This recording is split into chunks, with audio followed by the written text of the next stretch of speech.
இந்த வீடியோவில் நாம் சமோசா செய்வது எப்படின்றத பற்றி பார்க்க போகிறோம். சமோசா செய்வதற்கு நான் 200 கிராம் மைதா எடுத்துருக்கேன். ஒரு பவுலில் 200 கிராம் மைதா எடுத்துக்கோங்க. 1 ஸ்பூன் ஓமம் எடுத்துக்கோங்க கையில். அதை சும்மா லைட்டாக க்ரஷ் பண்ணி அதில் போட்டுக்கோங்க. 1/2 ஸ்பூன் அளவு உப்பு போட்டுக்கோங்க. 2 ஸ்பூன் எண்ணெய் ஊற்றிக்கோங்க. இது எல்லாத்தையும் நம்ம கலந்துக்கலாம்.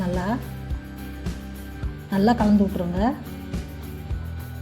எண்ணெய் உப்பு எல்லாத்தையும் கலந்துருங்க மாவு கூட. இப்போ நான் அதை எடுத்து பிடிச்சி காட்டுறேன் பாருங்க. அதை பிடிச்சி அப்படியே நிற்கிது. இந்த அளவுக்கு கலந்துக்குங்க போதும். இப்போ கொஞ்சம் கொஞ்சமாக தண்ணி ஊற்றி நம்ம பிசைஞ்சுக்கலாம்.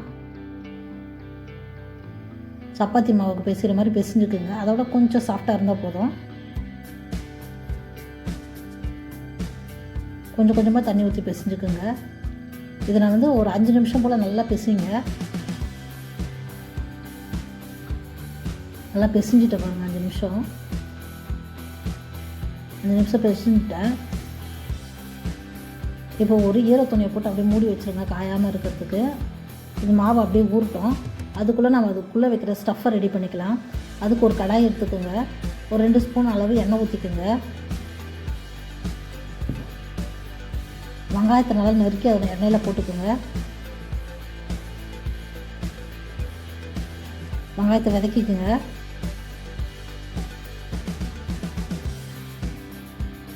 வெங்காயம் வதங்கினோடனே 1 ஸ்பூன் அளவுக்கு இஞ்சி பூண்டு பேஸ்ட்டு போட்டுக்கோங்க. அதையும் நல்லா வதக்கிக்கோங்க.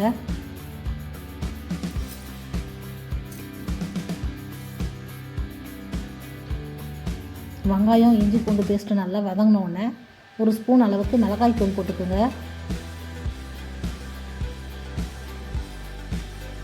1/4 ஸ்பூன் சீரகப்பொடி போட்டுக்கோங்க. 1/4 ஸ்பூன் கரம் மசாலா போட்டுக்கோங்க. கொஞ்சமாக உப்பு போட்டுக்கோங்க. போட்டு நல்லா கலந்துக்குங்க.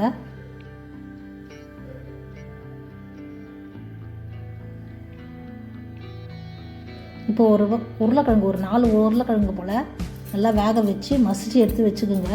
நான் மசிச்சு எடுத்து வச்சுட்டேன். அதையும் எடுத்து அந்த கடாயில் போட்டுக்கோங்க. போட்டு நல்லா கலரி விடணும். அந்த மசாலா உருளைக்கிழங்குல நல்லா கலக்கிற மாதிரி கலரி விடுங்க.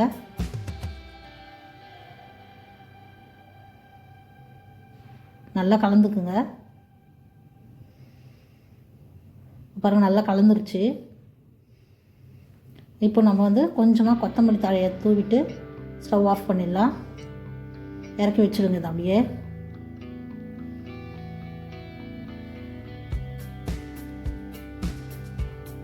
இப்போ நம்ம மாவு பிசைஞ்சு வச்சுருந்தோம்ல, அது நல்லா ரெடியாக இருக்க பார்க்கலாம்.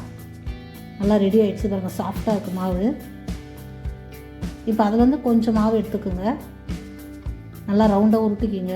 நம்ம சப்பாத்தி மாவுக்கு உருட்டுற மாதிரியே உருட்டிக்குங்க. அப்படியே நல்லா உருட்டிக்கலாம். சப்பாத்தி மாவு போலவே கொஞ்சம் மெலிசாக உருட்டிக்குங்க.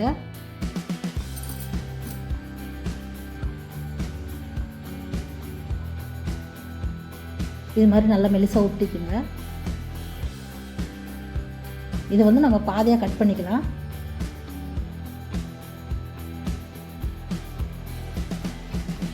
இப்போ நம்ம ஒரு பாதி எடுத்துக்கலாம்.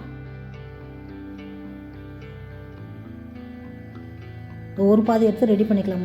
ஃபஸ்ட்டு ஒரு தட்டில் கொஞ்சம் மைதா மாவு போட்டு கொஞ்சம் தண்ணி ஊற்றி பேஸ்ட் ஆட்டை எடுத்து வச்சுக்கோங்க. இப்போ நம்ம பாதியாக கட் பண்ணி வச்சுருக்க ஒரு பக்கமாக ஃபோல்ட் பண்ணிக்கோங்க. பண்ணிவிட்டு நம்ம மைதா மாவு பேஸ்ட் எடுத்து அந்த ஓரத்தில் தடவிக்குங்க மேலே. அதே மாதிரி இந்த பக்கம் ஃபோல்ட் பண்ணி அதனால் ஒட்டிடுங்க.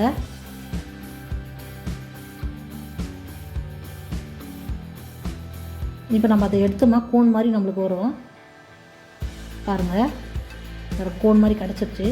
இப்போ நம்ம அந்த உருளைக்கிழங்கு வேக வச்சு ஸ்டஃப் பண்ணி வச்சுருந்தாலும் அதை எடுத்து உள்ளே வச்சுக்கலாம். 1 ஸ்பூன் அளவுக்கு எடுத்துக்கோங்க. எடுத்து அதுக்குள்ளே வச்சுருங்க.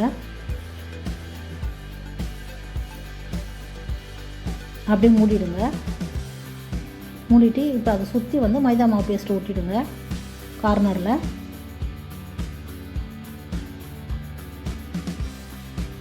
ஒட்டிட்டு அப்படியே ரெண்டுத்தையும் ஒட்டிடுங்க, அப்படியே 2 பக்கமாக ஓட்டை இல்லாமல் ஒட்டிக்குங்க.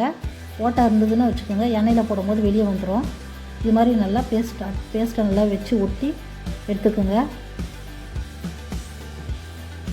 இப்போ எண்ணெய் காஞ்ச உடனே ரொம்ப காய வைக்காதுங்க, எண்ணெயை மிதமான சூட்டில் நம்ம பொரிச்சு எடுத்துக்கலாம் சமோசாவை.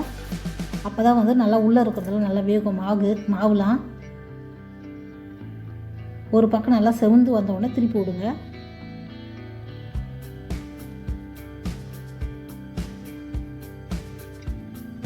ரெண்டு பக்கமும் நமக்கு சிவந்து வரணும். பாருங்கள், 2 பக்கமும் நல்லா சிவந்து வந்துருச்சு.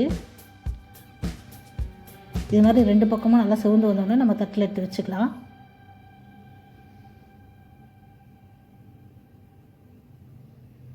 சமோசா ரெடி ஆகிடுச்சு. இந்த வீடியோ பிடிச்சிருந்தா லைக் பண்ணுங்கள், ஷேர் பண்ணுங்கள், சப்ஸ்கிரைப் பண்ணுங்கள், மறக்காமல் பெல் ஐக்கானை கிளிக் பண்ணுங்கள்.